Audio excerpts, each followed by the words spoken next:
बिस्मिल्लाहिर्रहमानिर्रहीम। नाज़रीन, मैं हूं इमरान अली शाह एमएम न्यूज़ के साथ। नाज़रीन, इस वक्त हम मौजूद हैं कायरोप्रैक्टर डॉक्टर्स की क्लिनिक में। इस वक्त हम मौजूद हैं और हमारे साथ डॉक्टर साहब के पेशेंट मौजूद हैं और पहले हम इनसे बात करेंगे, फिर डॉक्टर साहब से बात करेंगे। सबसे पहले आप बताइए, क्या नाम है आपका? अस्सलाम वालेकुम, मेरा नाम समिया है।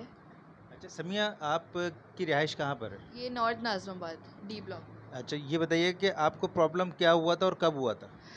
एक्चुअली 3 साल पहले मेरी बेटी हुई थी, तो मेरा सी सेक्शन हुआ था। उस दौरान मैंने बिल्कुल भी आराम नहीं किया और मैं बिल्कुल भी रेस्ट नहीं कर सकी थी। तो उसका जो दर्द था वो बिल्कुल मेरा साथ नहीं छोड़ा था। लेकिन मेरी कमर में बहुत ज़्यादा तकलीफ़ रहती थी, हद से ज़्यादा। और अचानक मुझे डॉक्टर सलीम के बारे में पता चला मेरी एक नेबर से। वो उनकी कोई मतलब उनके कोई रिलेटिव थे, वो डॉक्टर सलीम से माशाल्लाह सेहतयाब हुए थे। तो उन्होंने मुझे इनके बारे में बताया। बड़े से बड़े हॉस्पिटल गई, उन्होंने मुझे एमआरआई करवाया, मेरा एक्सरे करवाए। मेरे लिटरली मैं आपको सही बताऊं, मेरे बहुत पैसे लगे। लेकिन उन्होंने मुझे स्ट्रेट अप कहा कि आपको अपनी बैकबोन को, मतलब वर्टिब्रे को ऑपरेट करवाना पड़ेगा। तो ऑफ़ कोर्स मेरी छोटी सी बेटी है, अब मैं ऑपरेशन करवा के बिस्तर पे लेट जाऊंगी तो घर कौन देखेगा। और ये कायरोप्रैक्टर मतलब बगैर किसी दवा के, अगर कोई माइनर सा पेन होता है तो ये पेन किलर वगैरह देते हैं, अदरवाइज़ नहीं, कोई दवा नहीं, कोई साइड इफ़ेक्ट नहीं। अल्हम्दुलिल्लाह इनके हाथों में ऐसी शिफा है कि इंसान सेहतयाब हो जाता है। और अब मैं आपके सामने हूँ। मुझे डॉक्टर ने कंप्लीट बेड रेस्ट बोला था, लेकिन अब अल्हम्दुलिल्लाह मैं चलती फिरती सारा काम खुद करती हूँ। मतलब एक वक्त आया था जब मैं डॉक्टर साहब के पास आई थी, लिटरली आप लोग यकीन नहीं करेंगे, मैं आंसुओं से रो रही थी और मैं रोते हुए इनके पास आई थी। अच्छा, और एक चीज़ आज और बताइए, आपकी कंडीशन उस वक्त क्या थी, किस पोजीशन में थे आप? मेरे बहुत ज़्यादा दर्द था, लुम्बर 5 का मेरा मसला था। मेरी हल्की सी डिस्क भी स्लिप हुई हुई थी, वो मैं हील काफ़ी ज़्यादा पहन रही थी पिछले दिनों, उसकी वजह से मेरी डिस्क भी स्लिप हो गई थी, वो पता भी नहीं चला। तो डॉक्टर, बड़े बड़े हॉस्पिटल वालों ने मुझे कहा कि आपको ऑपरेट करना है। लेकिन फिर मैं यहाँ आई तो मैं बिल्कुल सही हूँ, मैंने कोई ऑपरेशन नहीं करवाया। बस डॉक्टर सलीम के पास मैं जब जब इन्होंने बोला मुझे विज़िट का, मैं तब तब आती रही। ये डॉक्टर साहब, ये बताइएगा कि ये तरीका इलाज जो है, ये क्या है और कहाँ से इसकी आपने ट्रेनिंग ली है या कोर्स किया है?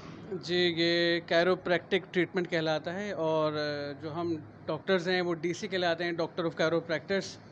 और कैरोप्रैक्टिक जो एक थेरेपी है, बड़ी एंशिएंट थेरेपी है और एशिया की कई कंट्रीज़ में और वेस्ट कंट्रीज़ में ये बहुत ज़्यादा फेमस है, पॉपुलर है।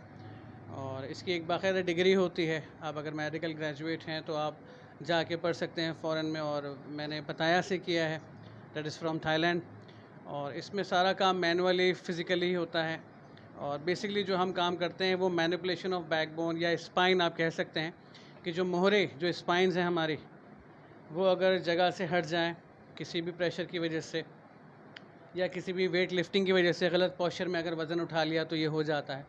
या आप आपका पाँव स्ट्रेट्स पे, एक पाँव ऊपर एक पाँव नीचे है और आप बच्चा कैरी कर रहे हैं, या आपने हाई हील्स पहन ली हैं, या कोई ट्रॉमा है, ये एक्सीडेंटल इंजरी है, तो ज़ाहिर है इंटरनली ये जेली को रप्चर करके हमारी जो मोहरों के बीच में डिस्क है वो बाहर आ जाती है।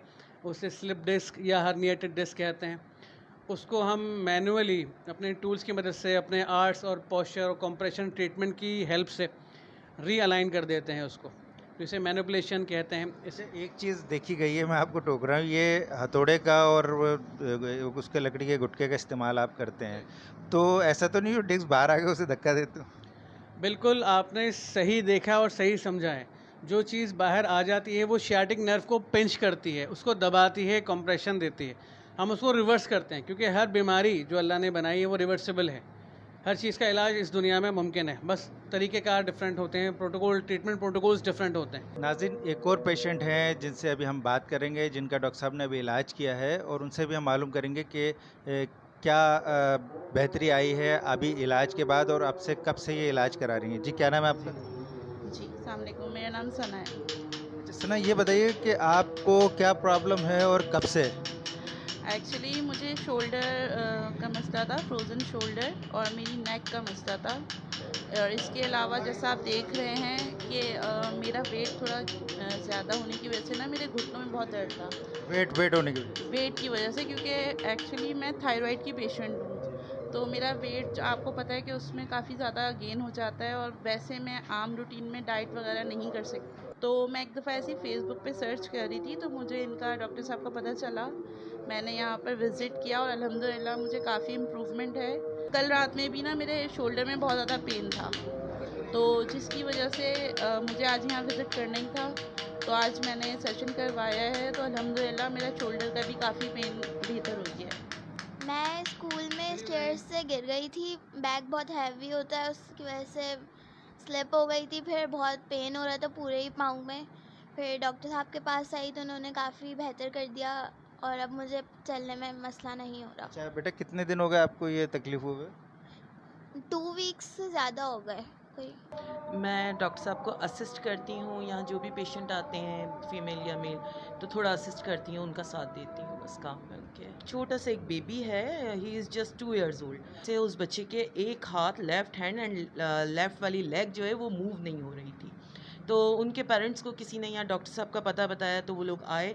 अब अल्हम्दुलिल्लाह डॉक्टर साहब से काफ़ी सारे उन्होंने सेशन लिए। वो एक दिन छोड़कर एक दिन आ रहे थे डॉक्टर साहब के पास। उसके बाद से अब माशाल्लाह वो बच्चा कैफ नाम है उस बेबी का, कैफ जो है अब वो शेक हैंड भी करने लगे हैं, अब पिक भी करने लगे हैं चीज़ों को, और माशाल्लाह से उन्होंने थोड़ा थोड़ा सा चलना भी शुरू कर दिया है।